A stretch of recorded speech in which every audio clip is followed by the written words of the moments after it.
مقرر ہیں محمد اویس درجہ خامسہ جامعہ انوار العلوم کی نمائندگی کریں گے۔ ضلع سندوتی آزاد کشمیر سے ان کا تعلق ہے۔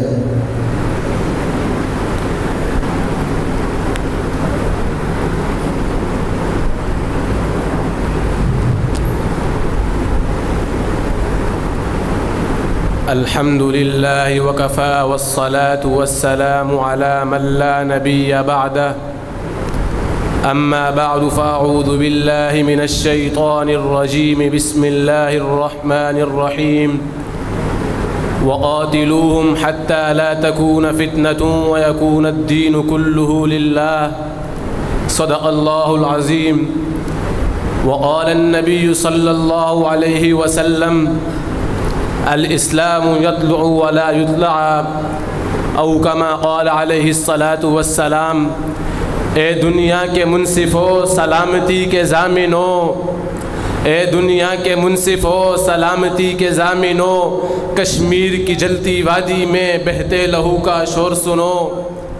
گرامی قدر سامعین، آج میں آپ حضرات کے سامنے جس موضوع سخن پہ لب کشائی کرنے کی سعادت حاصل کرنے لگا ہوں وہ ہے بر صغیر میں خطہ کشمیر کی حیثیت۔ گرامی قدر سامعین، وادی جموں کشمیر دنیا میں اس عظیم خطے کا نام ہے جس کے بارے میں مغل شہنشاہ اکبر نے کہا کہ وادی کشمیر جنت نظیر ہے۔ یہی وہ کشمیر ہے جس کے بارے میں ایک انگریز مورخ کہتا ہے کہ یونان اور سوئٹزرلینڈ سے زیادہ دل آویز سحر انگیز وادی کشمیر ہے، جس میں قدرت کی تمام رنگینیاں اور روانائیاں بے حجاب دکھائی دیتی ہیں۔ سری نگر کے نشاط اور قدرت کے شاہکار جھیل مناظر ایسے دکھائی دیتے ہیں جیسے حسین شاہ ہمایوں ہم خیال اور ہم آرزو ہو کر پکار اٹھتا ہے کہ مر جائیں تو ڈل کے کنارے مزار ہو۔ یہی وہ کشمیر ہے جس کی زمین کو پانے کے لیے کبھی ہندوستان یہ دعویٰ کرتا ہے کہ کشمیر ہمارا ہے۔ یہی وہ کشمیر ہے جو آزاد وطن کے اس پار ملک پاکستان یہ دعویٰ کرتا ہے کہ کشمیر پاکستان کی شہرگ ہے۔ اگر کشمیر کی بر صغیر میں کوئی حیثیت نہ ہوتی تو اکابرین علماء دیوبند اس خطے کے لیے جہاد نہ کرتے۔ شاہ اسماعیل شہید اور حاجی محمد امین جیسے عظیم مجاہد اس سرزمین کے لیے نہ لڑتے اور رب ذوالجلال کی اس آیت کے حقیقی مصداق بنتے ہوئے نظر نہ آتے۔ وقاتلوہم حتی لا تکون فتنۃ ویکون الدین کلہ للہ۔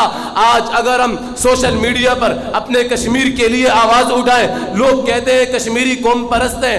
ہاں، اگر وطن کی مٹی سے وفاداری کرنا قوم پرستی ہے تو رب کعبہ کی قسم صرف میں ہی قوم پرست نہیں، وہ بارڈر کے اس طرف رہنے والا کشمیری بھی قوم پرست ہے، بارڈر کے اس طرف رہنے والا بھی کشمیری قوم پرست اور دہشت گرد ہے۔ تبھی تو کہنے والے نے کیا خوب کہا، دل و دماغ متفق نہ ہوئے پاک و ہند کی طرح، دل و دماغ متفق نہ ہوئے پاک و ہند کی طرح، یہ محبت مجھے مسئلہ کشمیر لگتی ہے۔ گرامی قدر سامعین، آج اگر ہم دیکھیں سوشل میڈیا میں فلسطین کے لیے آواز اٹھائی جاتی ہے، لیکن جب عملی میدان کی بات آتی ہے تو کوئی ساتھ کھڑا نظر نہیں آتا۔ اسی طرح دعویٰ کرنے والا جب دعویٰ کرتا ہے تو کوئی کہاں سے اٹھ کر کہتا ہے کہ کشمیر ہمارا ہے۔ یہ بات امراً عقلاً محال ہے کہ انسان جس چیز کی تلاش میں ہو اور وہاں کے مقیمین کے ساتھ ظلم کرے۔ کیوں میرے کشمیر کے ساتھ ظلم کی برمار کی جا رہی ہے؟ آخر ایسا کیوں ہو رہا ہے؟ میرے صغیر خطہ کشمیر کی کیا حیثیت ہے؟ ارے میرے بھائیوں، یہی وہ کشمیر ہے جس کی زمین حاصل کرنے کے لیے برہان وانی 2016 میں شہادت کا رتبہ حاصل کرتا ہے۔ یہ وہ کشمیر ہے جس کو کشمیر کفر کے سامنے ڈٹ کر مقابلہ کرتے ہوئے آپ صلی اللہ علیہ وسلم کی اس روایت کا حقیقی مصداق بنتے ہوئے اعلان کرتے ہیں، یعلموا ان الجنت تحت ظلال السیوف۔ یہی وہ کشمیر ہے جس کے بارے میں لوگ کہتے ہیں وادی کشمیر جنت نظیر ہے۔ ارے میرے بھائیوں، باطل آج ہم سے یہ سرزمین چھین لینا چاہتا ہے اور اس کی اس گندی نگاہیں ہمارے ان سرمایوں پر لگی ہوئی ہیں جو ہمارے سینوں میں محفوظ ہیں۔ آؤ اس سرمایے کو باہر نکالیں اور دھکتی دل کی دھڑکن اور آنکھوں کا آسرما بنا ڈالیں۔ یہی وہ کشمیر ہے جس کی ہمارے اوپر ذمہ داری بھی ہے اور قوت کا تقاضا بھی ہے۔ آخر میں اتنا بھی کہوں گا، اپنے نام کے ساتھ کشمیر لکھوں، کشمیر کے ساتھ رشتہ تقدیر لکھوں۔ تجھے آزاد دیکھنے کے لیے بے تاب ہے، میں اپنے خواب کی کیا تعبیر لکھوں۔ لفظوں میں وہ وزن کہاں سے لاؤں اے کشمیر، لفظوں میں وہ وزن کہاں سے لاؤں اے کشمیر، جن لفظوں سے میں وطن کی تفسیر لکھوں۔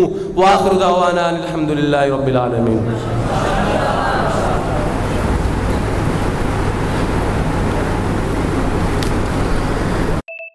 محمد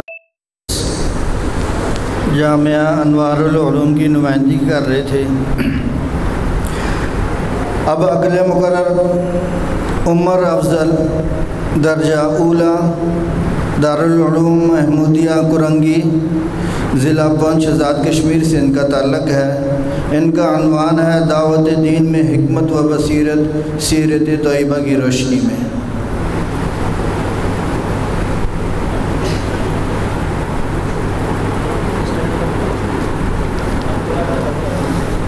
الحمد للہ وکفا والسلام علی عباده الذین اصطفى اما بعد فاعوذ باللہ من الشیطان الرجیم بسم اللہ الرحمن الرحیم ورفعنا لك